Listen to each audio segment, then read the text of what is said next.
Namo tassa bhagavato arahato samma sambuddhassa. Namo tassa bhagavato arahato samma sambuddhassa. Namo tassa bhagavato arahato samma sambuddhassa.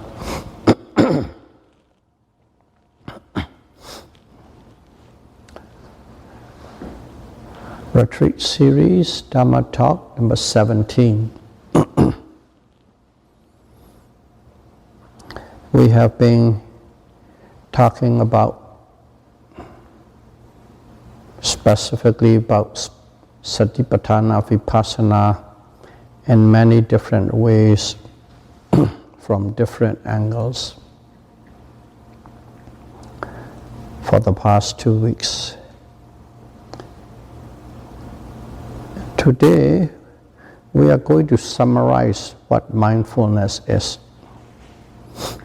Indeed, based on all that we have discussed and talked. Okay, Satipatthana Vipassana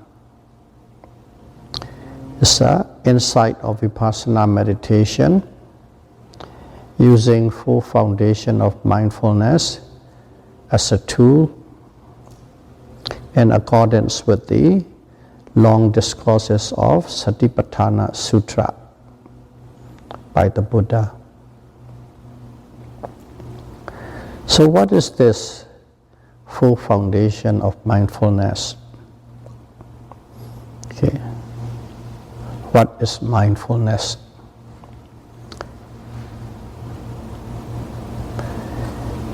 If one is observing the object, whether it is physical or mental, that is arising at the present moment, with full attention, if one is aware of the object that is arising at the present moment, with full attention, that is called mindfulness or correct mindfulness, right mindfulness, Samma Sati. One must be observing as such. So the key points are, there must be an object that is arising at the moment, and one must be fully aware of that object. It must be distinct in your field of attention. And if you have that kind of awareness, that is called right or correct mindfulness. To start with. Then, how is one observing? Just as a simply right mindfulness. If you want to increase the quality of that mindfulness, okay, one must be observing in such a way, okay, it covers the whole object, it's spread throughout the whole object, thoroughly and completely and penetratively, from the beginning to the end. The objects, all these physical and mental objects, they are always arising and passing away, arising and passing away. But you are always engaging with an object at the present moment, from the beginning to the end, with full awareness, thorough, complete, all-rounded, deeply and penetratively. If one can observe that way, that Samma Sati, right mindfulness, become superior mindfulness. Same thing, but now it is only observing it thoroughly and fully and completely.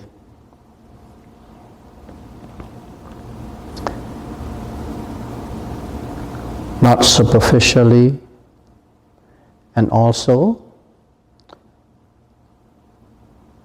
not carelessly, with a rapidity, fast and quick, jump onto the object with a force, cover it all around, thorough and complete, which means from the beginning to the end, penetrative, which means you are totally intact with that object. If one can observe that way, that right mindfulness become a superior kind of right mindfulness. Now, that is only one observation, just for the one moment, the present moment, from the beginning to the end. But we are not observing only one object, we are observing any and every object that is arising at the present moment.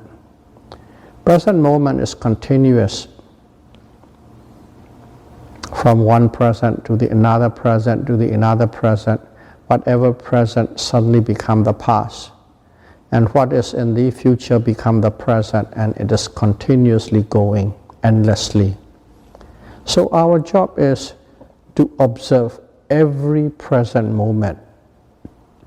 Okay? Not just one present moment, every present moment.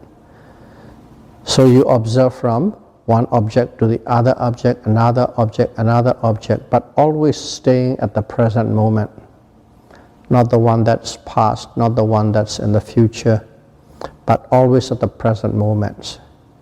And when you apply this forcefulness or great attention, attentiveness, if you apply that, what happens is you are aware of it at every moment, continuously, constantly. The present moment is endless, continuous, from one to the other.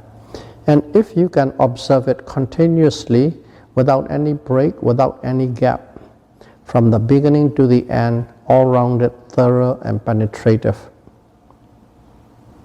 then suddenly that superior right mindfulness become the powerful and superior right mindfulness. The quality keep on increasing. First is simply we just need to know what is Samma, Sati, right mindfulness is. And then secondly, that's how this Samma, Sati can become a superior kind. And then this superior kind become, how can it become powerful? We need that. In other words, when it become powerful, which means there is a great momentum of mindfulness flowing from one to the other, one to the other, one to the other. When it has the momentum of constant awareness, full awareness of the objects of present or moments without a break and a gap, then you have the powerful and superior right mindfulness. In that way, one has to keep on increasing the quality of mindfulness. Mindfulness is always mindfulness, but depending on how you execute and how you can maintain, the quality become higher and higher and higher.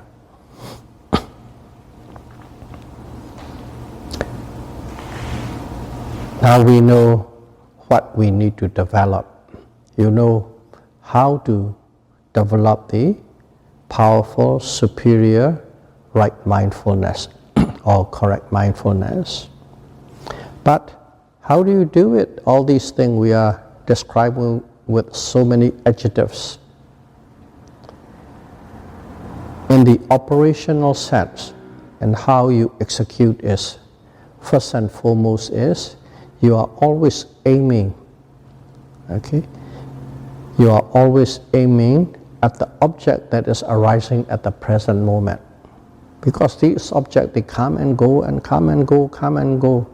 So one after the other, whenever they arise, you must be aiming at it, aiming at it, aiming at it. Okay? To be able to aim at it constantly without missing it, you must have the ardent effort. Okay. Effort or energy, not just ordinary energy, ardent. Okay. There's a special quality applied in it, not average. In other words, again, superior kind, more intense kind of effort is applying. Only when you do that, you won't miss that object. You'll be always aiming at the object. So this aiming at the object, that is exactly what we are doing. But in terms of the words in the scripture, that aiming at the object is called Samma Sankappa. The right translation is called the right thought. Okay, the right thought, Samma Sankappa. In other words, you are applying effort so that you can be always aiming. In other words, without missing the object that is arising at the moment. And that procedure, that stage is called Samma Sankappa, the right thought. But as it is aiming and aiming and aiming, okay, there's another word which applies to that constant aiming or applying. Okay, your awareness towards the object that is arising. But not in a vipassana usage, but it implies and have the same sense of the meaning. It's called vitakka. Vitakka is used as one of the 5 jhanic factors in samatha meditation. Vitakka is the application or applying the mind towards the object repeatedly. So you can also know this as a vitakka, but strictly in this vipassana we use the word Samma Sankappa, because in here there's a purpose behind it when you're applying it. The purpose behind it is you are applying this awareness or attentions to the object so that you could understand the nature of it. So there's the bent on the knowledge or intelligence or understanding. Okay? As soon as you say Samma Sankappa, that application has a purpose behind it. That purpose is to understand the nature of it, which means there's an intelligence or wisdom is associated with it. And vitakka is not in that way. Vitakka is you simply choose a single object and you repeatedly apply it on it. Okay, you repeatedly direct your mind towards the same object again and again, but it doesn't have the purpose of to understand it. Okay? And the purpose behind is to simply just to be with it. So there is no wisdom or intelligence behind it. So that's a difference. Vitakka and Samma Sankappa. Exactly the same procedure, but the intention or the purpose behind is different. So one must be applying this constantly. And then once you applied it, you come in contact with the object, which means mental contact. Your mind is totally in touch with the object. That means your mind is fully aware of the object. And once you come in contact with the object, you don't change any direction, do anything to any object. You simply stay with the object till that object passed away, from the beginning to the end. Okay? So, number one must stick with it, stay with it as long as it lasts, from the beginning to the end. And at the same time, one must have a sense of observation, a sense of investigation onto the object. What kind of marks and characters can I be aware of, noted, come to aware of? There's a sense of investigation, not a sense of just simply to be with it. That is second part. And that second part, simply staying with it in the samatha meditation, is called vichara. Vichara is sustained thought. Vitakka is applied thought. The other one is sustained thought, to be with it. And in a vichara, sustained thought in samatha meditation is simply to stick with it. And in vipassana, or full foundation of mindfulness, is there's a sense of perceiving all these true qualities or characteristics that associate with the object. That's the difference. They are the same, but the purpose, the drive behind is different. So, Samma Sankappa, or aiming and sticking. The other one is Vitakka and Vichara. This Vitakka and Vichara is the two of the jhanic factors of the five. Okay?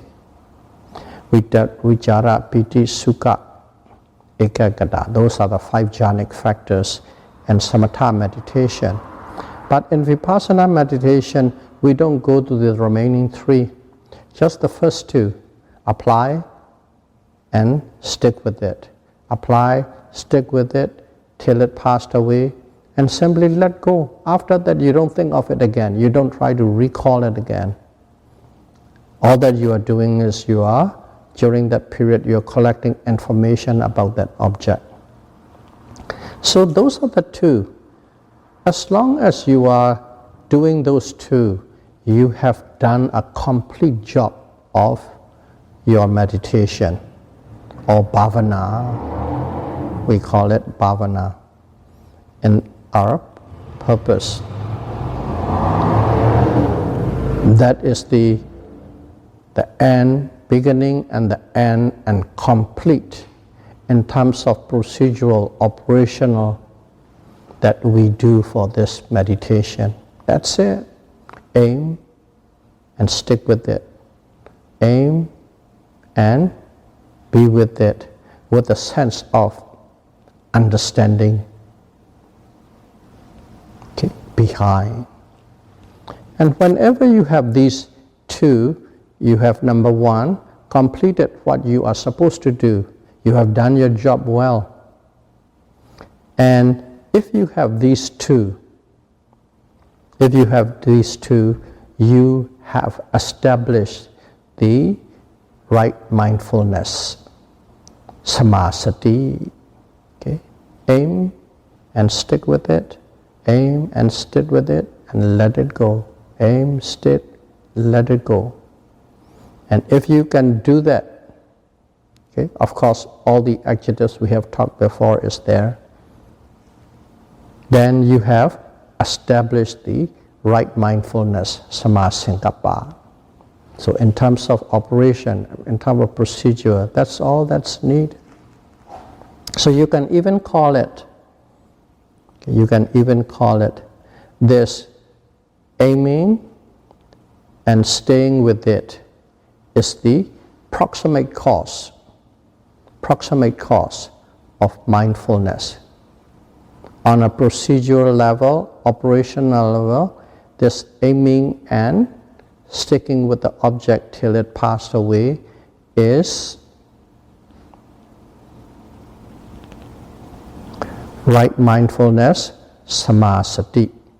So those two are the proximate cause of right mindfulness. How to explain on a procedural level. But of course, in the scriptural level, we know what is it? Yoniso manasikara.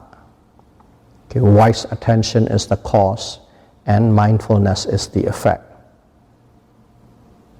That's on a scriptural level. In an operation level, we can say simply aiming and staying with it at the present moment with an object is the cause, and right mindfulness, Samma Sati, is the effect. Now we know how to do it, and we can accurately execute it, and the only thing is we have to do it so that we become skillful. Okay, one noting, great, two noting, great, three noting, great. But if you have to do 10, 100, 1,000, then there becomes a problem. We slip and we slip and we slip away. That kind of thing happening. So in here, we have to, what do we need to do? We need one more mental quality. That one more mental quality is called persistent. You observe, sometimes it's precise, sometimes it slips away, sometimes you just hit it partially, just like shooting a target. Sometimes you don't hit it all, sometimes you hit the rim of the target, sometimes a little bit inner, once in a while it's the right at the center bullseye. Just like that, that's what we are doing with our mentally, we are shooting the bullseye. And you hit, you miss, you hit, you miss. And there might be lots of misses at the beginning, but number one, don't be disappointed with yourself. Miss, fine. How do you know you missed it? All the thoughts coming in from all directions, pounding on you from everywhere. That means you missed it. Don't get disappointed, but be persistent. Okay, again and again and again and again. Slowly and slowly, you will be hitting the target. And eventually, you will be hitting the bullseye. And then you keep repeating the same process. Eventually, hitting the bullseye become very, very frequent.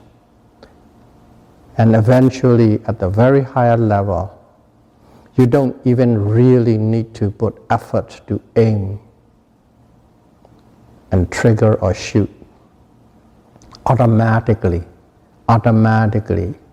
it's just hitting the object right on the dot, right on the dot, right on the dot. And just like a gunslinger, when they become super skillful, what happened?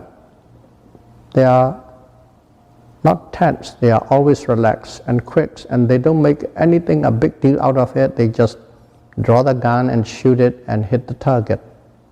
Just like that, the same thing in meditation. At that moment, you don't have to really squeeze your effort anymore. Okay?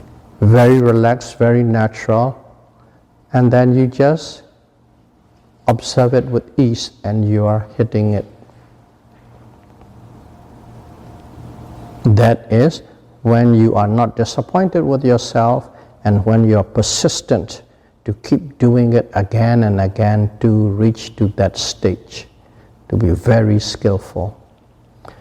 And when you become very skillful hitting all the time, what happens is automatically there arises another mental state. But this mental state, we call it samadhi or concentration. Of course, this samadhi or concentration is whenever we have a right mindfulness. Whenever we have a right mindfulness, this concentration or samadhi is always there. You have the right mindfulness, along with it, automatically there is a right concentration. But it is simply just in a one noting, two noting.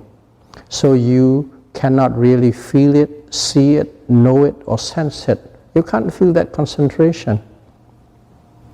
But it is always there.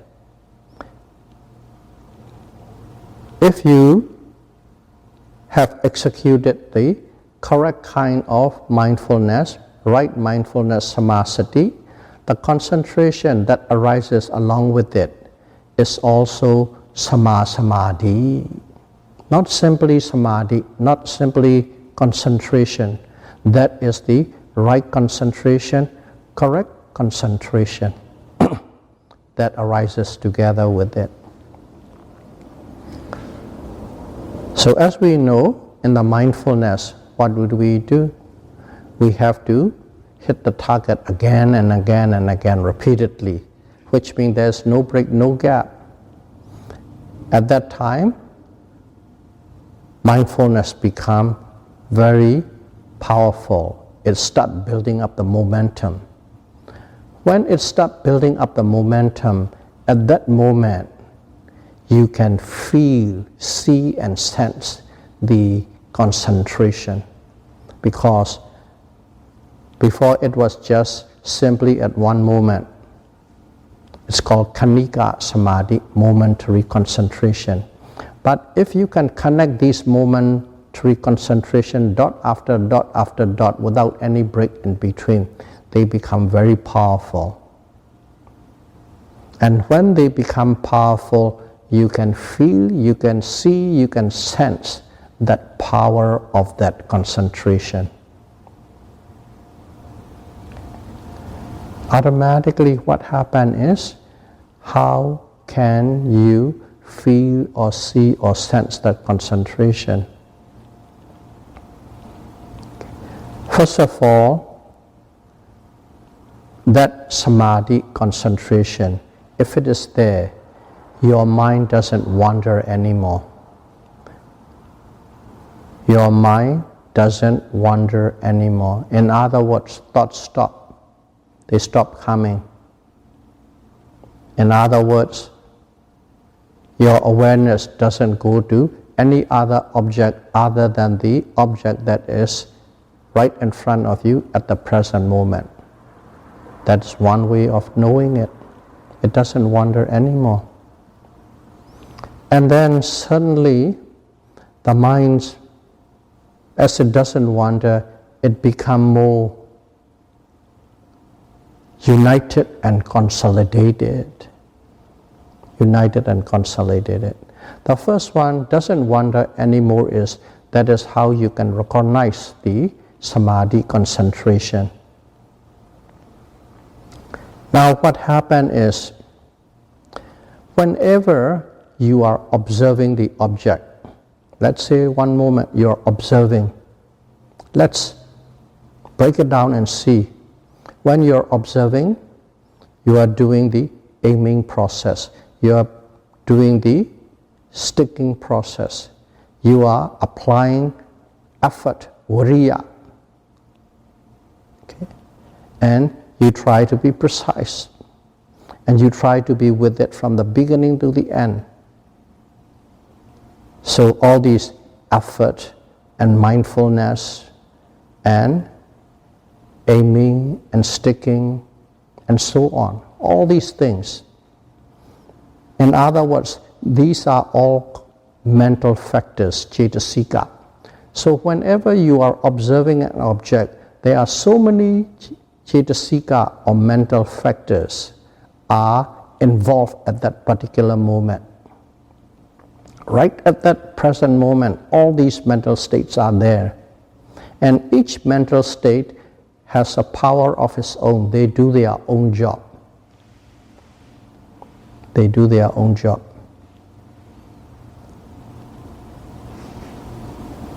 But when samadhi comes in, samadhi is also another mental factor. Samadhi comes in, samadhi has its own job. What is its job? The job of the samadhi is it unites all other mental factors which are present moment together. It tries to unite them, it consolidates them, so that all of them work as a team, united team. All of them work as one. When all of them work as one, it becomes very powerful. Before, let's say there are about, in a platoon, there are 20 soldiers, one running left, one running right, and then one hiding, one jumping under a pressure. And then there's the team leader. Team leader says, oh, don't do this way, don't do that way, you must stay, hold your ground, doesn't matter. There's the team leader. As soon as the team leader just come in and give them purpose, what to do of each of them, and it becomes a powerful team, and the enemy cannot destroy them. That team leader is like samadhi. Samadhi is, that's what it does. It just makes all the other mental factors come together, united, and work as a powerful one team as one. That is the function of samadhi. The purpose of samadhi, the function of samadhi is it united all the mental factors that are present at that moment together and make them work super efficiently as one. That is samadhi. And then when those are happening, okay, the mind's not wandering, that's the characteristics of samadhi.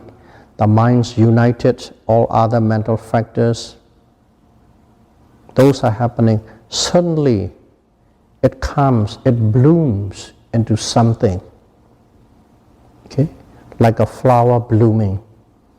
What it is there is the result, or you can call it manifestation. The proper word is manifestation. I just call it bloom. It blooms. What does it bloom? It blooms or it manifests as calm. Totally at that moment, everything is, even all those mental factors are walking crazy from all directions, but under a one united force, under samadhi, the whole environments become very calm and collective. That calm and collective is the blooming or the flower or the manifestation of samadhi. That's what it becomes. And as soon as at that moment, even though everything is in a rapid succession, arising and passing away and aiming and shooting and putting effort and everything, being aware, all the characters jumping, hard, soft. Even with all these activities, the mind is totally calm and can look at it, at all those activities. That is calm. That is the result. That is the manifestation of concentration. Totally calm. When you're calm, even though everything is in a very active mode, you can see them with clarity. Just like you're watching a television, you put it into mute, there's no sound. You're simply watching and you can see everything moving. There's no sound, very clear. Just like that, you can see everything with clarity what is happening. That is manifestation. And when the calm set in, that is when you can see the object with clarity, with sharpness. Okay? What it is you begin to pick up all the characteristics on all the qualities of the object at that moment. Whether it is moving or rapid movement or arising and passing away or hard or soft or pressure or stiffness. or a flicker of thought just passing by like a shadow. Even before the end of the one little mini movement, thoughts come and disappear, and you can still see that movement. That movement is moving, started, haven't ended yet. A flicker of thoughts come in, and when it is gone, you can still see the end of the movement. That fast. You can see all these things when you have that Samma Sati in a total calm and still state. That is Samma Sati. Now we understand what Samma Sati is. It creates a calm and stillness. It gives you a perfectly calm environment so that you can observe everything without any disturbance. Now we know what causes Samma Sati.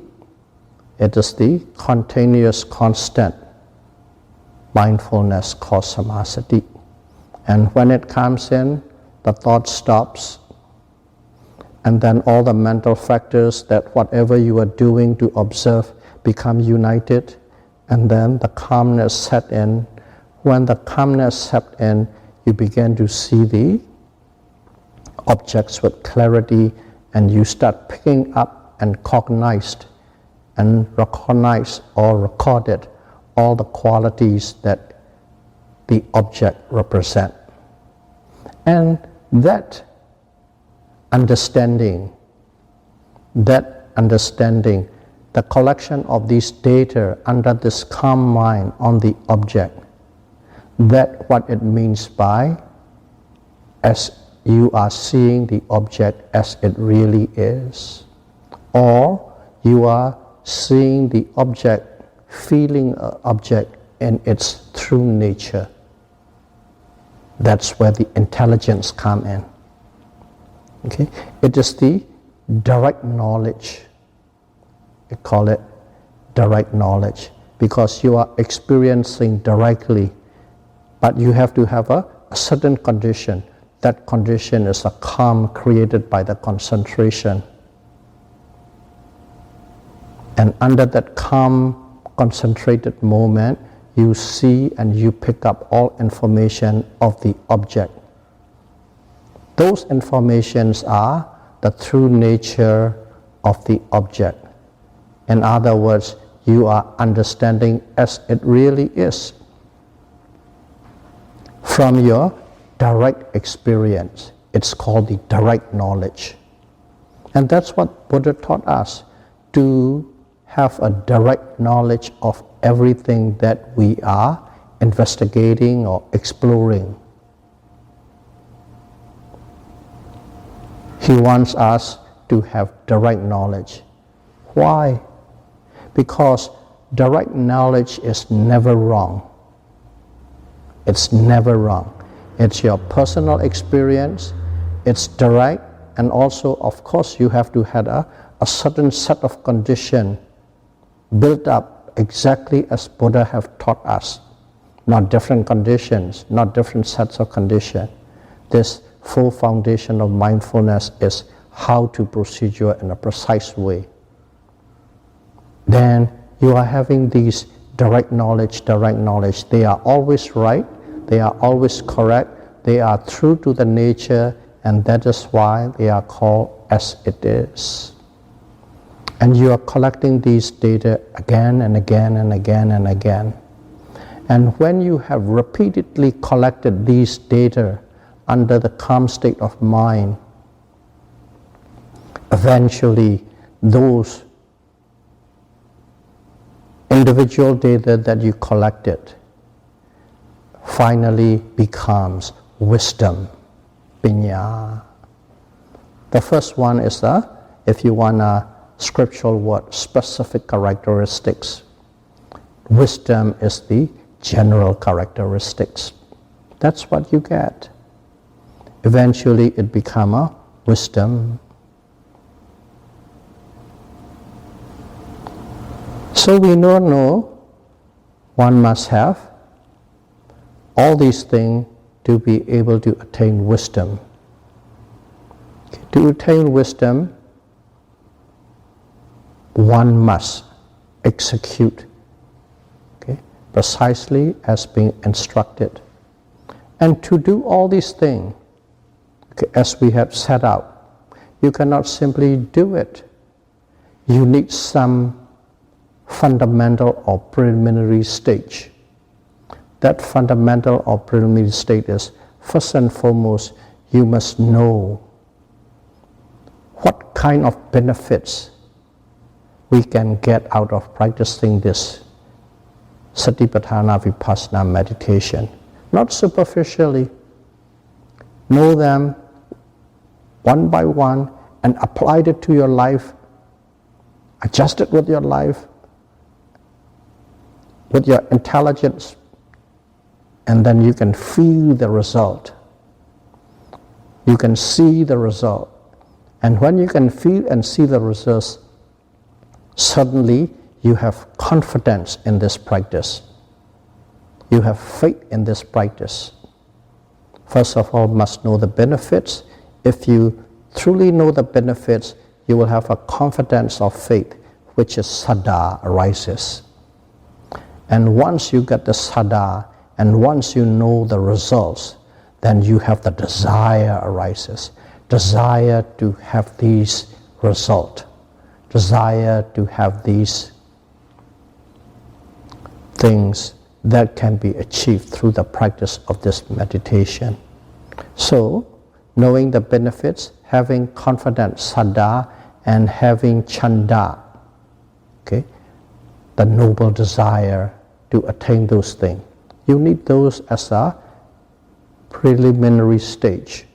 And when you have those things, at that moment, you have that ardent energy pops up and apply. You have that rapid succession, forceful, great attentiveness and awareness on the object arises. Those are the fundamental base that is supplying energy to you to execute as it is needed. That must be fully aware. Preliminary stage must prepare on it. Now we have all these things. Okay, we know because of the effort. Okay, aim and stick. We have the mindfulness. Because of the mindfulness, we have concentration. Because of the concentration, we have insight. And the collective amount of individual insights on each object eventually will give you the wisdom, which is common characteristics of mind and matter. So if you look at it, first of all, there is the effort. Okay? When you're observing, there's the effort, ardent effort, samavariya. When you apply that samavariya effort, what's happening? You are establishing the Sati, right mindfulness. When you have the continuous right mindfulness, you have the strong and powerful samadhi concentration. Samavariya, Samma, Sati, Samma, Samadhi. What are they? Those are the three of the Eightfold Noble Path. In one observation, it is right there. And at the moment, in a procedural way, what are you doing? You are always aiming, aiming at the object that is arising. What is that aiming? Samasankappa. Okay. When you have the right aim and when you have observe the object properly, when you have the whole series of the concentration group, Viriya, Sati and Samadhi, you begin to see the object as it really is. You begin to see the object in its true nature. That is samadhi. When you see hot as hot, when you feel cold as cold, when you see hard as hard, when you see fleeting thought as a thought, when you sense anger as anger, joy as joy, without any addition and connecting, having a loop, singularly as they really are, that is called samadhi.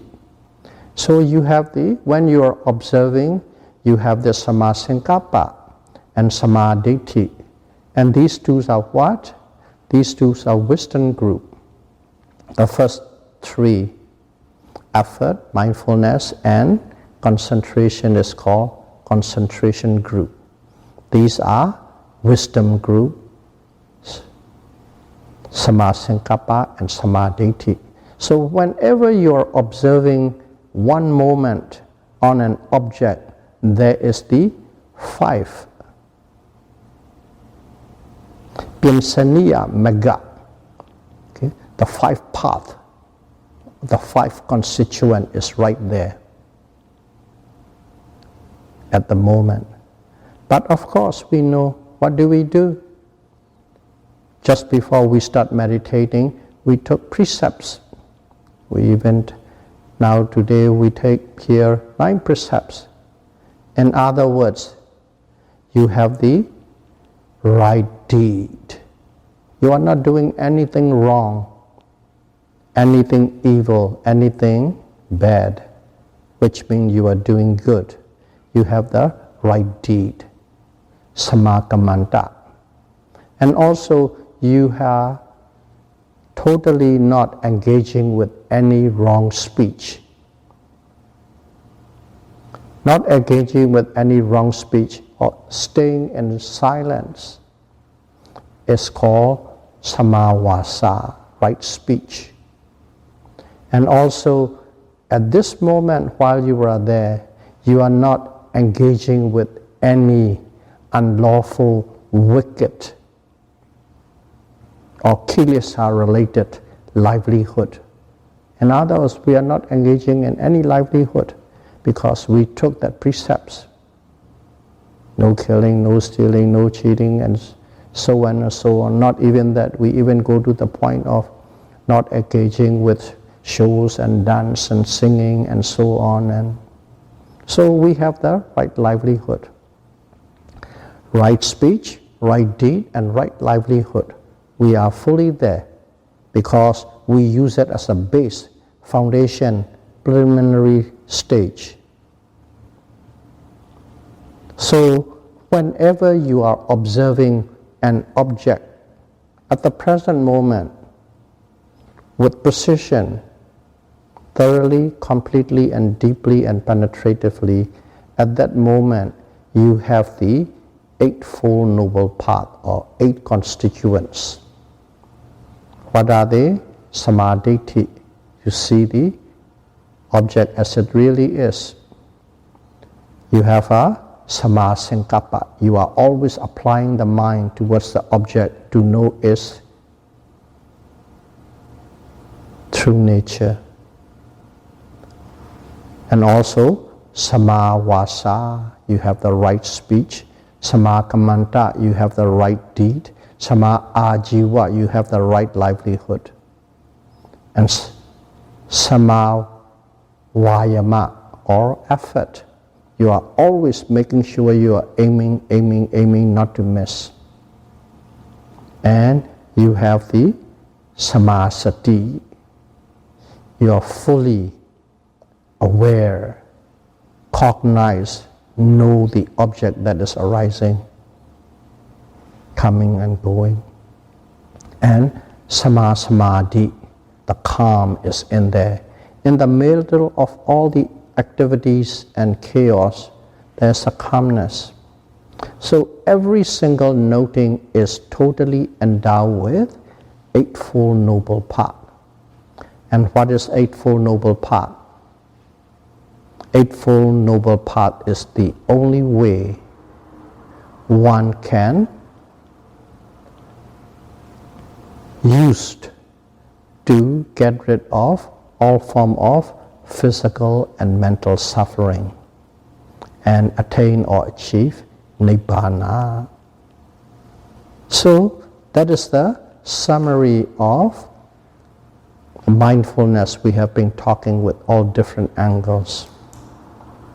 And of course, one thing is, whenever you have sila, you have abandoned the vitakama kilesa, transgressive mental defilements.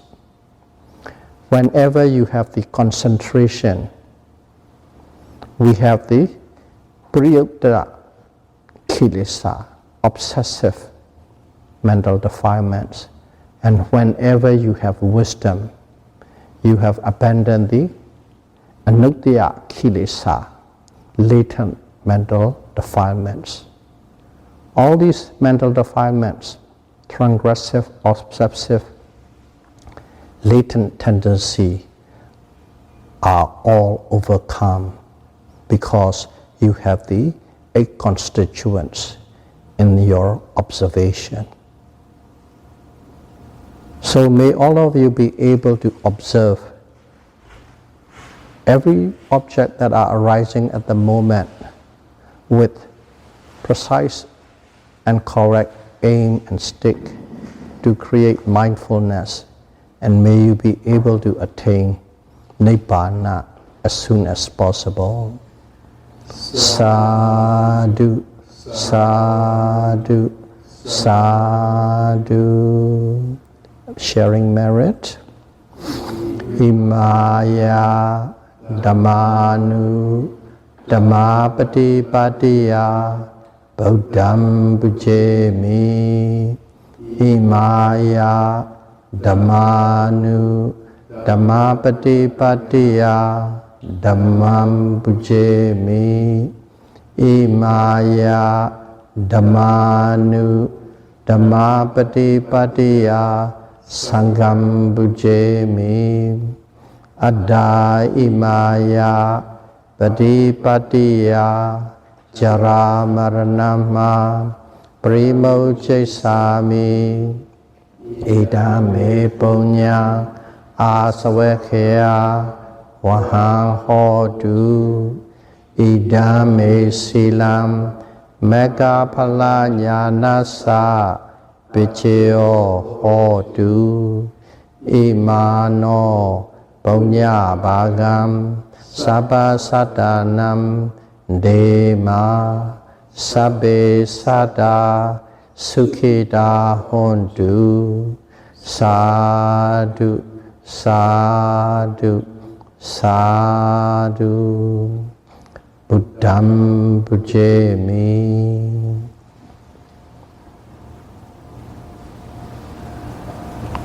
Dhammam bujemi.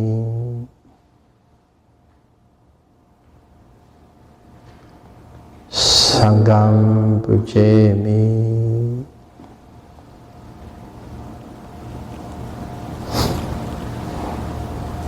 Thank you very much.